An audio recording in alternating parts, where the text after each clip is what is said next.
Friends, આજની આપણી recipe છે hub rice with paneer makhani bowl. આ રેસીપી છે perfect as a party starter. તમે આ રેસીપીને બાઉલમાં સર્વ કરી શકો છો, કાચના કપમાં સર્વ કરી શકો છો. તો આ રેસીપીની શરૂઆત કરીએ. એના માટે આપણે બ્રોકલી લીધેલી છે, એને સરસ સમારી લઈએ. યલો બેલ પેપર, એને બી સરસ સમારી લઈએ. રેડ બેલ પેપર,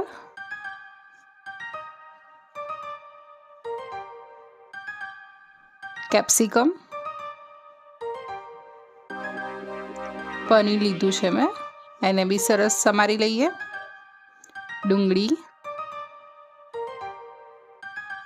ડુંગળી આપણે મખની ગ્રેવીમાં બી લેવાની છે અને વેજીટેબલ્સ સોતે કરવા માટે બી લેવાની છે.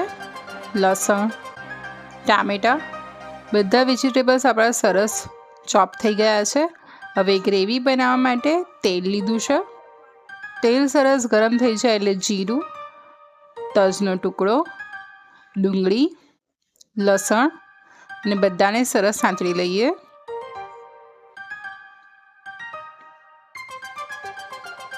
ટામેટાં લીધા છે, વઘારના મરચાં, મગજતરી, બધાને સરસ સાતળી લઈએ. ટામેટાં સોફ્ટ થઈ જાય ત્યાં સુધી આપણે એને કૂક કરવાનું છે.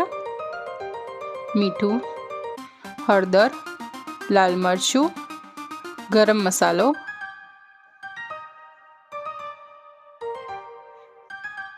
બધા મસાલાને સરસ કૂક કરી લઈએ.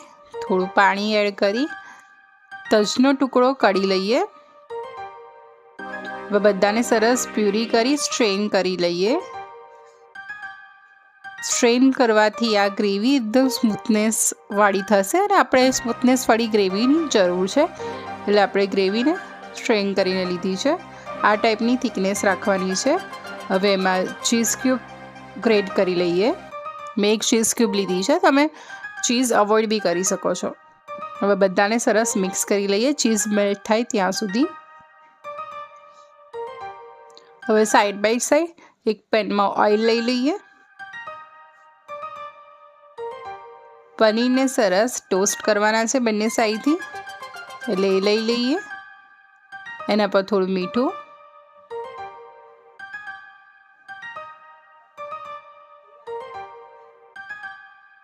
હવે ડુંગળી, કેપ્સિકમ, રેડ બેલ પેપર, યલો બેલ પેપર અને બધાને સરસ ક્રંચ ના જાય એ રીતે એને સોતે કરવાના છે.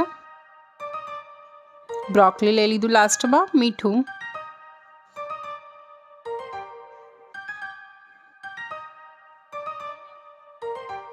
હવે ચીલી ફ્લેક્સ લીધા છે,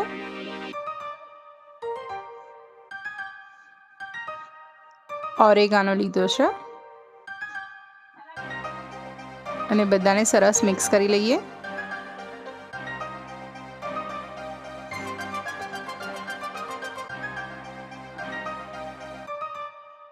એને સાઈડ કરી લઈએ. પનીર બી આપણું સરસ રોસ્ટ થઈ ગયું છે બંને સાઈડથી.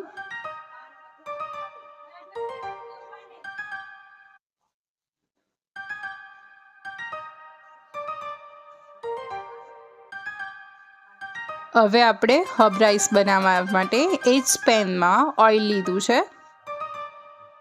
તેમાં બટર, લસણ ઝીણું સમારેલું, ઓરેગાનો, ચીલી ફ્લેક્સ અને રાઈસ લીધા છે, બોઇલ્ડ રાઈસ. બધાને સરસ મિક્સ કરી લઈએ.